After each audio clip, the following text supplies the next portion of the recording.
नमस्कार दोस्तों, एक बार फिर से स्वागत है आपके अपने YouTube चैनल अध्यात्म टीवी पर।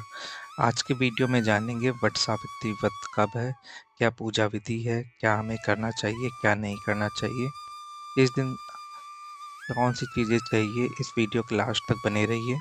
अगर जानकारी अच्छी लगे तो वीडियो को लाइक, शेयर और सब्सक्राइब करिए। बाद में आप भूल जाते हैं। तो चलिए वीडियो स्टार्ट करते हैं। तो दोस्तों, जो वट सावित्री व्रत होता है वो महिलाएं अपने पति की लंबी उम्र के लिए करती हैं।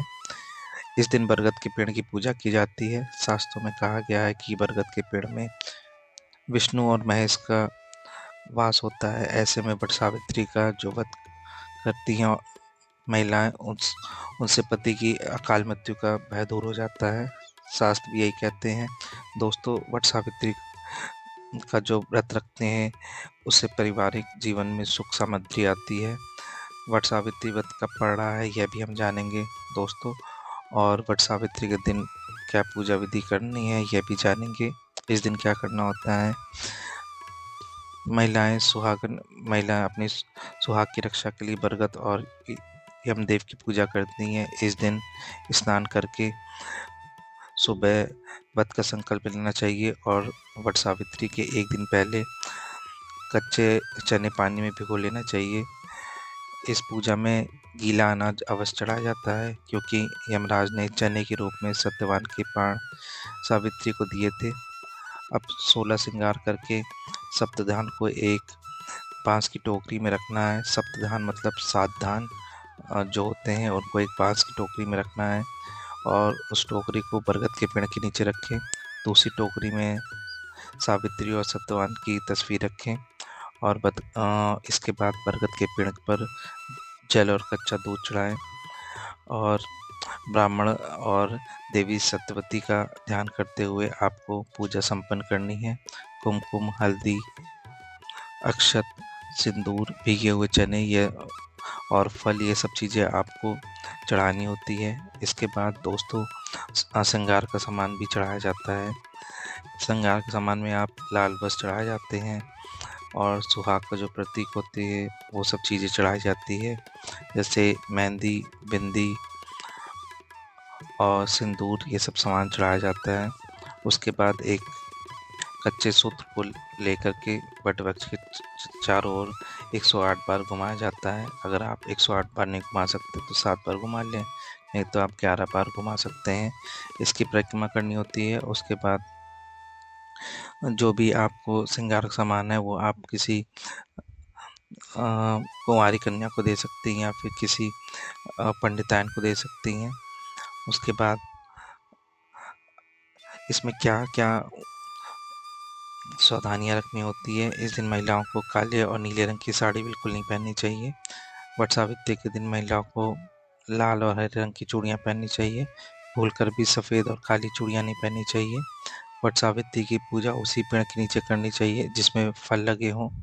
इस दिन किसी से भी लड़ाई नहीं करनी चाहिए। पति के लिए अपना प्रेम बनाए रखना होता है। पति से वाद विवाद नहीं करना होता है।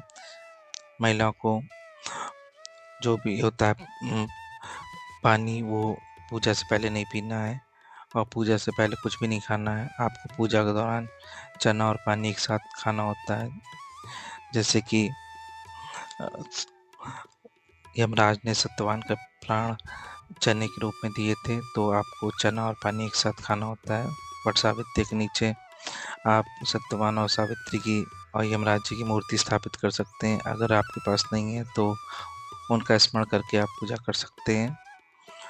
आप पूजा का संकल्प करते हुए आपको पेड़ में जल जरूर डालना है। कच्चा दूध चढ़ाने का बहुत महत्व बताया गया है। कच्चा दूध, फल, धूप, मिठाई का भोग आदि ये सब आपको बरगद के पेड़ पे चढ़ाने हैं। उसके बाद आपको परिक्रमा करनी है और फिर शांति में बैठकर हाथ में चना लेकर के आपको सत्यवान की कहानी सुननी है। यह कहानी हम अगले वीडियो में डालेंगे, तो आप चैनल को जरूर सब्सक्राइब करना। और इसके बाद आपको जो भी श्रृंगार का सामान है वो आपको अपनी सास को दे देना या आप पंडिताइन को भी दे सकते हैं।